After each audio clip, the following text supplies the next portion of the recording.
nice t-shirt, quite appropriate for the occasion. Hospice at home and Yeah. experience. So, did you do the Kapawi thing with us? No. No, you were too No. scared. Yeah. Yeah. Obviously, we do a lot for hospice and support all their events they're doing, which are amazing events. And with this corona, there's nothing going on. So I think it was No. quite important to do some stuff. We smashed past our target. I think we're at 101% now. So I'm chuffed with that because Oh, wow. it's one of them. It's really hard thing to do to set a target, isn't it? Because it's like, I don't Yeah. put something too small because as soon as you get to it, people just don't bother after that. Yeah, But then definitely. I don't want to put something like really high and look like Jim Bates, no mates, and oh, I've got 20% of 20 grand Yeah. or something. So like I'm chuffed to get it, and I think we've had amazing support of businesses, amazing support of you guys helping us out and stuff. So I'm thrilled by it, really. Yeah, it was amazing seeing it at $5,000. I was chuffed. Yeah, like I think everyone will be keep refreshing it all the time, waiting for it to go. Constantly. Obviously, we've got some really good speakers lined up over the weekend, but for me, I'm as excited about you guys and listening to your stories because ultimately, a lot of the people who's sort of joined up for this, signed up for this, a lot of them have never been to the gym before. A lot of them in the same position you were 18 months ago, 19 months or ish.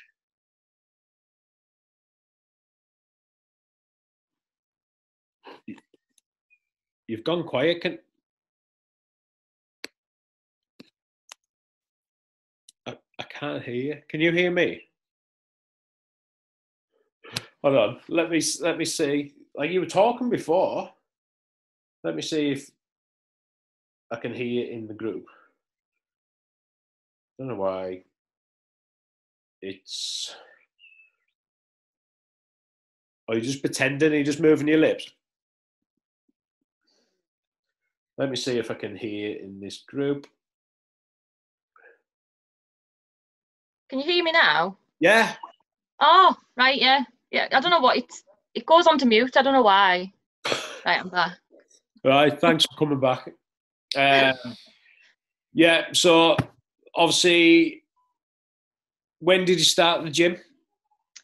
September 2018. And up until then, had you done anything else fitness-wise or exercise or? No, I'd done Slim and World on and off for a few times before I had Arthur. And then literally once I had Arthur, I kept the weight off for maybe a year, and then I just piled it back on. And I didn't do anything other than kind of going to work and, going for walks with Arthur and stuff. Like, I didn't do anything really. Yeah, and obviously Arthur's busy lad, isn't he? He does Oh, rugby, football, and for yeah. a mum who's by herself with a kid Mm. who's a good devoted mother, probably didn't have much time for anything else.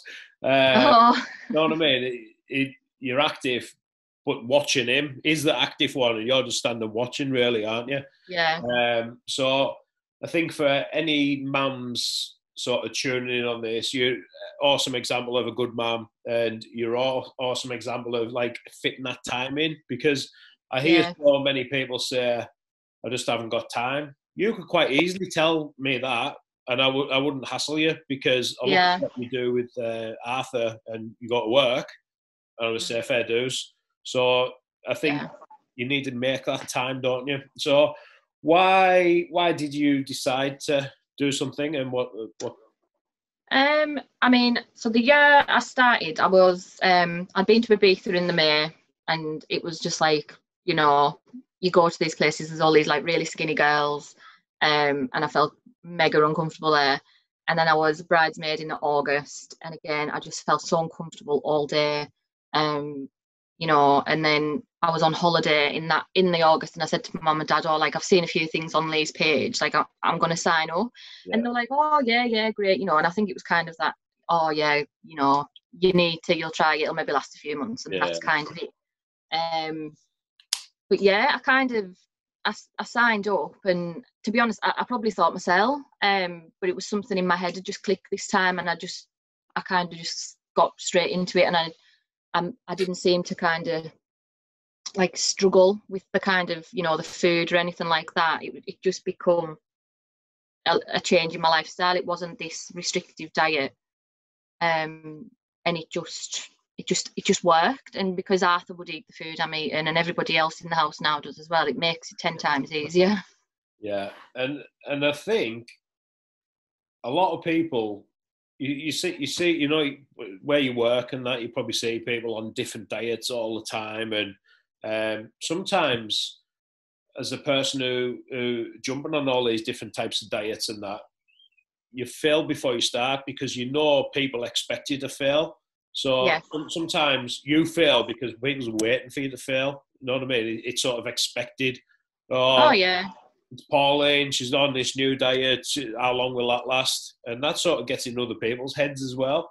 And I think with the leans, because it isn't so restrictive and you can still have a bit of a life and you've got your calories and your snacks and stuff, it's a bit more maintainable. Where if you're doing like a chicken and rice diet, or you're doing a Herbalife where you're just having shakes, how long can you essentially do that for? And I think ultimately, whatever we do diet-wise, whether it's this diet or that diet or that diet, it needs to be something that when we finish it, we can still stick to a little bit. Yeah. And it, you know, I think people think it's like, I can remember like the first couple of leans I did, and there'd be like 1,000 questions on like, you know, how much is, you know, like weighing pasta and stuff. And it's like, now, you know what I mean? It's like, it always seems really simple when you know it. Yeah. But I didn't know it until then. But at one point, like, I knew people were waiting for me to fail. People were waiting for me to go off, you know, chucked it, and that's kind of it. And then, you know, people have been like, oh, you're obsessed. Like, you measure everything. You go to the gym this many times a week. You do this, you do that. And it's like, but I'm not harming them by doing it. Do you know what I mean? It's like, I'm doing it for me and I'm doing it for Arthur. And people are like, well, how do you manage to do everything? It's like, well, I've just got, you know what I mean? Like, I've got to plan it. Like, I know when Arthur goes to football and rugby, so I'll PT with Beth on a different night. And do you know what I mean? It's just making it your lifestyle, and it's just having that discipline to do it. Yeah, and I think everybody's got different priorities, haven't they? And I spoke to one lady, and she said, I haven't got time to come to the gym. And I was like, well, you only work part-time, so what else are you doing? Oh, well, my husband expects me to clean the house, and it's like these, like, she was an older lady, so it's probably like that. Probably got them sort of that mindset of the woman stops at home and cleans the house. Yeah. So she was spending like 5 hours every single day cleaning the house, and I was like, well, that's where your time is. I was like, if that's your priority and that's what you want to do, that you will struggle with time, but obviously your health and your fitness and your happiness, if you can take an hour out of that cleaning. Exactly. But you need to sort of like shuffle your priorities about a little bit. And I think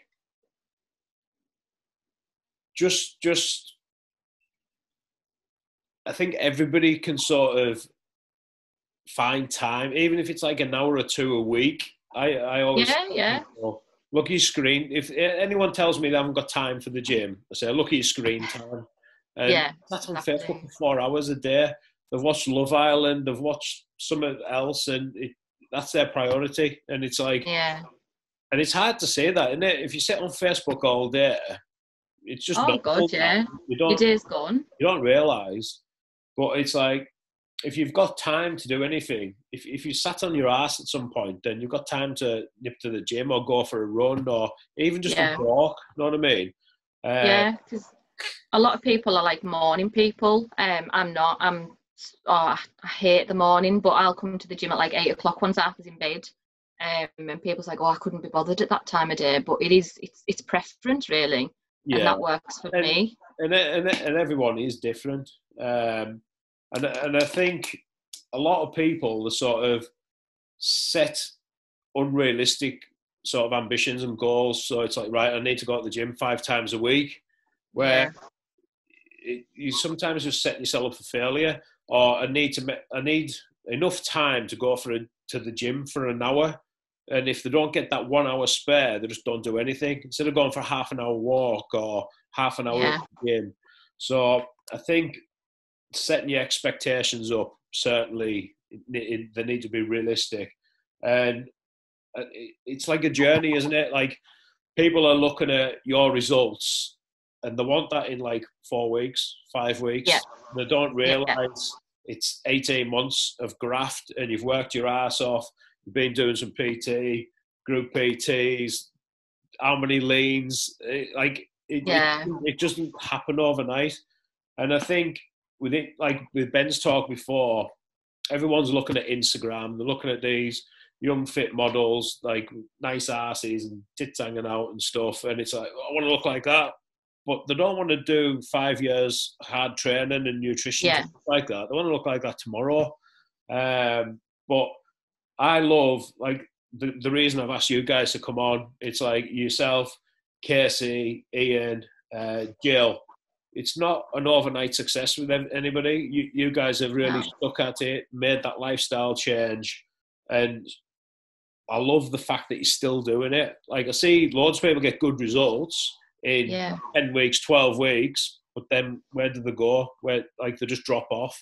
So I love the fact that you guys are still going at it and working. Because like I said before, like, you'll have noticed you get a lot of your results quickly when you first start, and then the results are slow. And I know a few times you've done stuff and you've maintained like for 2 weeks or 3 weeks, but your body's changing, but you don't see it because it's changing very, very like small little bits each time.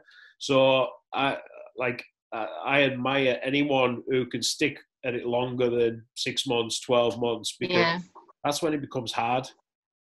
It is. And I think it's, you know, you've hit the nail on the head. People will say like, oh, how long did that take you? Like a few months. And it's like, no. And like, people don't realize like how much work you put in. It's like, you know, the first 3 months I lost 2.5 stone like that. And then it took another 6-7 months to lose another 2. Yeah. But it, you know, and then like for the last 10 months, my body weight hasn't really changed, but my fat and my muscle have changed and my body's changed.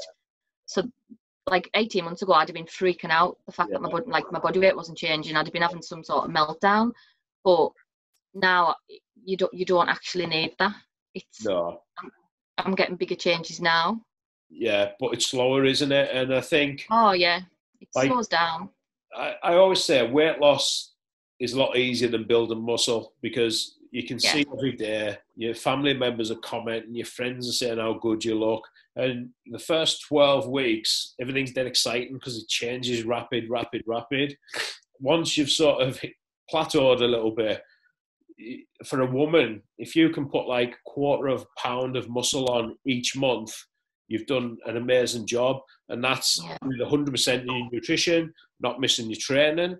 Other than that, it might be like 1/8 of a pound. It's such a small amount that you just can't visually see it until 12 months down the line. And then everyone suddenly notices, oh, bloody hell, Vicky, you're looking awesome. But it's took 12 months for people to know, where the first 12 weeks, people notice all the time and, oh, you look well. And it is. It's like, I've had comments because where I work, like, there'll be people I don't see for months because they're in like different parts of the country or whatever, and they come and they're like, bloody hell. And it's like, oh, I've already had all them comments, you know, with people I work with daily. And it's like, bloody hell, like, I didn't think I'd change that much, but to them you have.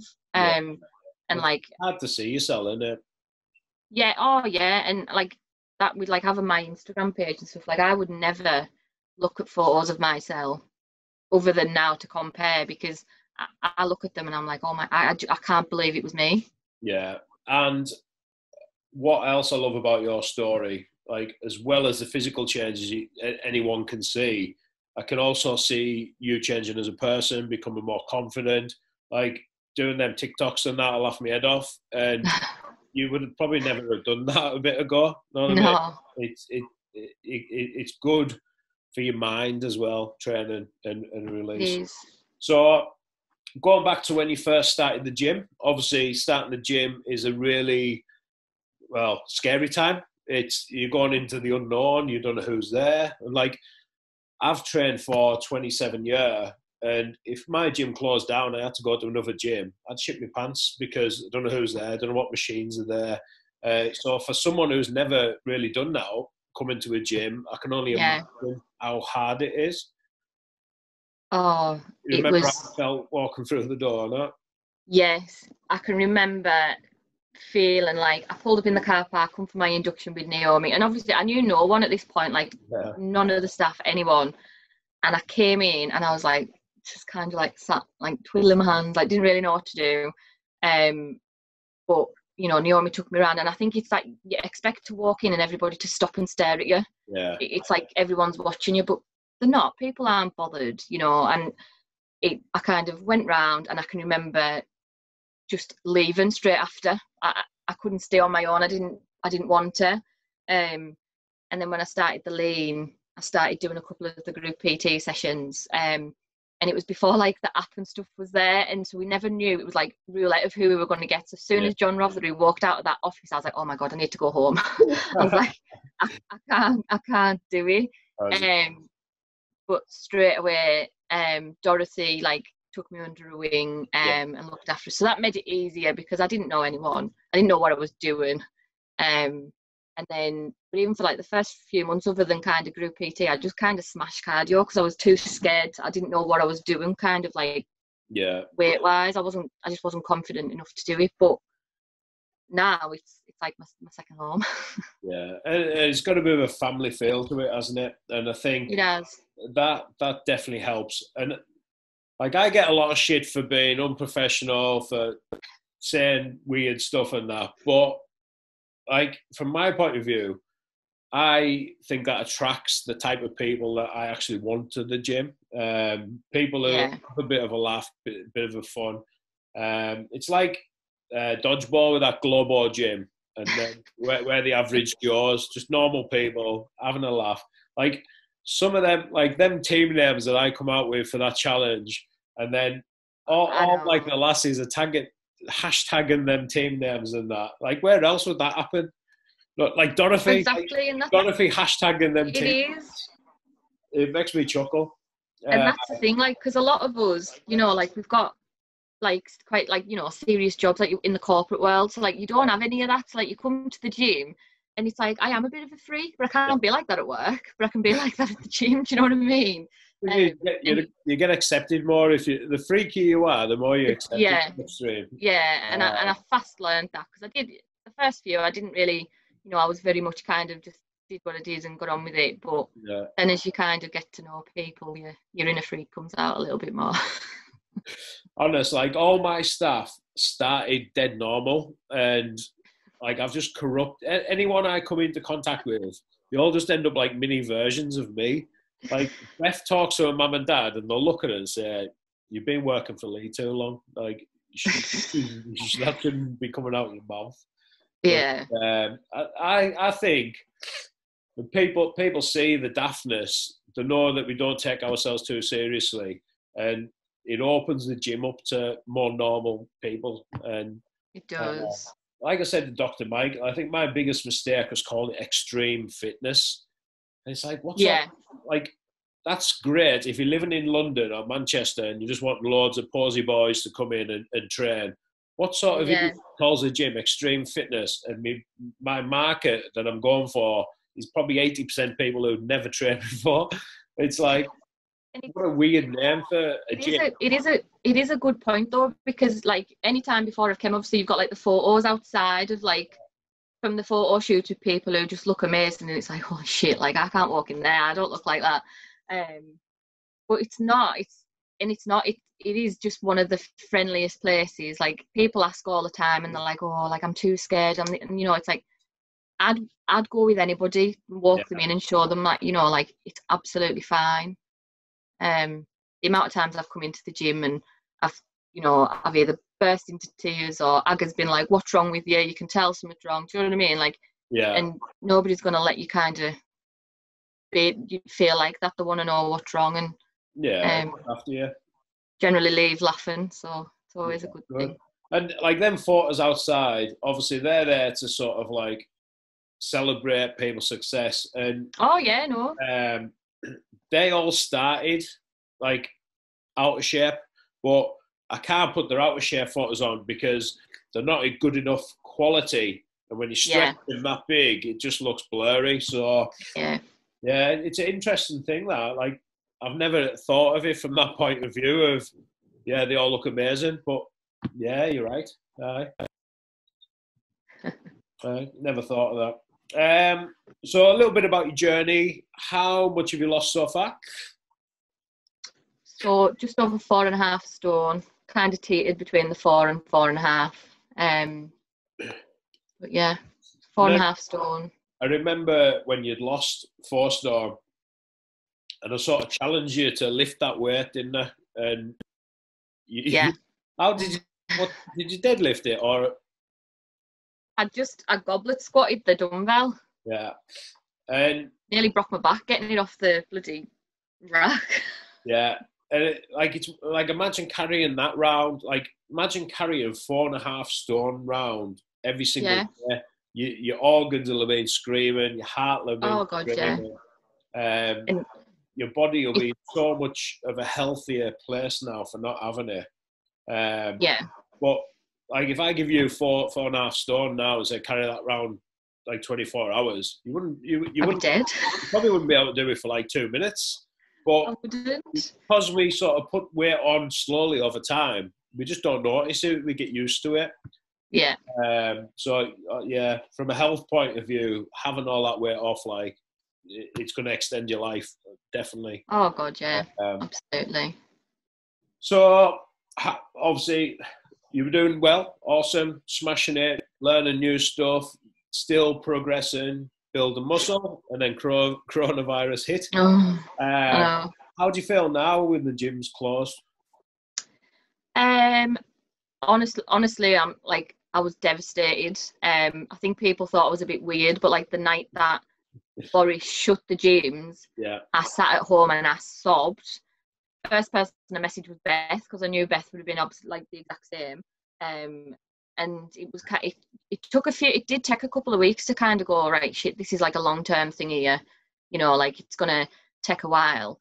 But I've just had to kind of refocus what I'm doing, so that because I haven't got any equipment and I haven't bought any, I'm just wanting to keep my fitness up so that when I do get back to the gym, I'm maybe a little bit leaner than I was, and my fitness is up, and then I can just start again. It's like a bit of a reboot for my body, really. Yeah, and I think from like the sort of positives that you can take from it and stuff is your body's getting a bit of a rest, so it's not getting pounded as much. If you can get leaner, like your muscle, you develop like nuclei on it. So when you train it, all these extra nuclei are coming on your muscle. So obviously when you stop training, you detrain, your muscles go smaller, shrink, because you've gone from lifting like decent weights now to not much. But like I started when I've been going up to the gym from this week, I've started when I'm up there, I'm doing a training session myself, and literally within a week, everything's like come back again. Like, oh, brilliant! My arms have come back. They were like little bits of spaghetti before that. So the exciting thing is, if you look and get lean as you can, soon as you add that, and when we're training at home, because we haven't got as much weight, you're using your muscles properly, so you're stretching them fully, you're squeezing them, and your mind and muscle connection's a lot better. Yeah. You then bring that to the gym with more weight, and everything just changes. So, like, what's keeping me going is the excitement of everybody starting back and seeing all these muscles coming back, and like there's going to be such a buzz in the gym. I know, I can't wait. It's literally going to be like Christmas Day. Like I can't wait. When I asked about should I tell you what I've been buying, were you the tell me or not, or did you make a new category up? I did. I was like, I kind of do, I kind of don't. Like the thing is, it to be like it's. You want to be a surprise, but you want to be excited about it coming back. Yeah. So what I'm going to do, mostly as a nosy buggers and want to know what's been going on. So every time I go up to the gym, I'm going to take like a picture of a part of it and then put the part of it in there. So I'm not quite telling yous, but you're still getting a little bit excited of a part of a machine. Or and then by maybe like 3 weeks, you should have a full jigsaw of the machine to put together to realise what it is. So I think that'll work better. So creative. Anything else you want to say while you've got your moment of fame? What about a boyfriend? What happens if there's some nice lads on here looking? Any advertisements? No, not really. No, not into that really. Anything else you want to say about the gym, your journey, or? I think, like, obviously a big thing for me, and I've been quite open about, is like what it's done for my mental health and how it's kind of changed the way. Well, yeah. Because I can remember kind of like the November, December time, I came in, you were taking some of the group PT sessions, and I had a bit of a bad do on you. Yeah. And that was actually because I was like suffering with stress and like depression, and then I ended up being signed off work and stuff later in the year. But it's that place where I can come and just completely switch off. And I honestly, like I say it, and people's like, "Oh, you just blowing smoke up Lee's ass again," and it's like, no, like I'm not, because I don't think I'd have coped with it as well as I have if I hadn't have had the gym. And that's when I started PTing with Beck. And it's just a little place. She's good at her job, isn't she? She really. She is, and it's not just like, you don't just go and PT with her for an hour. You know, it's, you go and you learn, and she's supporting you, and she wants you to do well. Like that makes it all. You know, it's not just a ease your money, see you later. You know, she wants you to progress, and she wants you to do well, and I feel safe to do it. But yeah, it's completely changed the way I look at things, really. Good. Like from my point of view, I'm chuffed that you actually come to the gym. You're like a great member of the gym. You're supportive in all the groups and stuff. Supportive of everybody else's journey. So yeah, we're glad you made the decision to come up. Yeah, no, I'm glad I did. Thank you for coming on. Yeah, no worries. Thank you. Let's just see if anyone's got any questions. If anybody's got any questions, just write them in the group.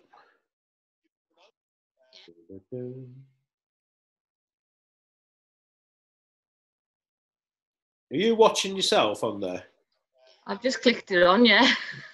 Victoria Beck is watching you. You're watching yourself, Victoria? Love myself. Anybody got any questions?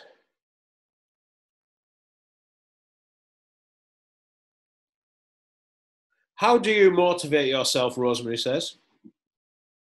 Oh, it varies really. It's obviously looking at my before photos, because I would never ever want to go back to that. Yeah. And obviously kind of a lot of it, like my motivation comes from Arthur, because he'll be like, when the gym's open, he's like, "Are you going to the gym? Are you going to the gym?" Like it gets excited for us to go.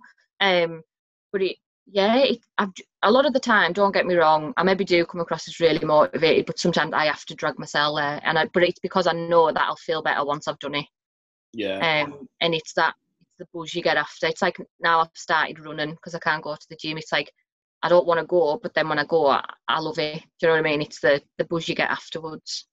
And like, I think your page, like, help. Like, I've seen a lot of our members got their own little Instagram pages about the weight loss journeys and stuff. And I think, well, I'll ask you, but like, from my point of view, looking in, you're motivating a lot of other people by doing what you're doing. And I think that motivates you as well. Yeah.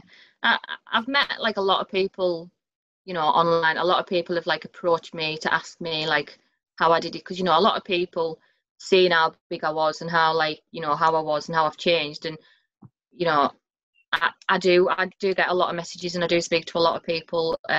That's why I'm always messaging you, like, how much is the lean? Like, what, because, people have tried lots of things and they want to know. But again, it's like that thing of, I always say to people, you've got to want to do it. Like, I can tell you everything you need to do, but you've got to have it right in your head. It's got to be the right time to do it for yourself. Yeah, and I think that's a really important thing to mention. And when I was PTing, I'd have a consultation, and probably at least 50% of the time I'd have a consultation with somebody, and I would just say to them, look, you're not ready for this, you're not ready for the change. When you are, come back and see me and I can help you, but you can't make people do something they're not ready for.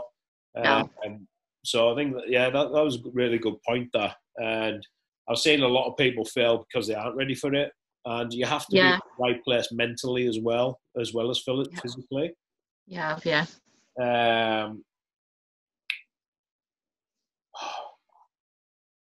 Like,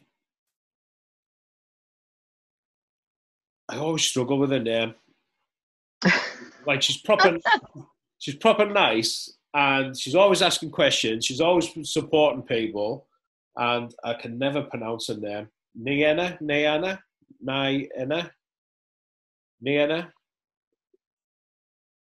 I always get it wrong. What's your favourite thing to train? Oh, my favourite thing ever is to train legs. Absolutely the best thing ever. And then since I started PTing with Beth and I started to learn more, I love training back. I actually quite like the pain I get. Like, it's a good pain.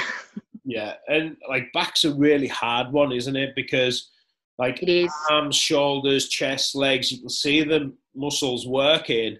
With your back, you can't. And it took me probably 10 years to actually train. I always had massive arms and a proper shit back because I was just tugging on stuff. When I was trying to do my back, my arms were just getting bigger and bigger and bigger.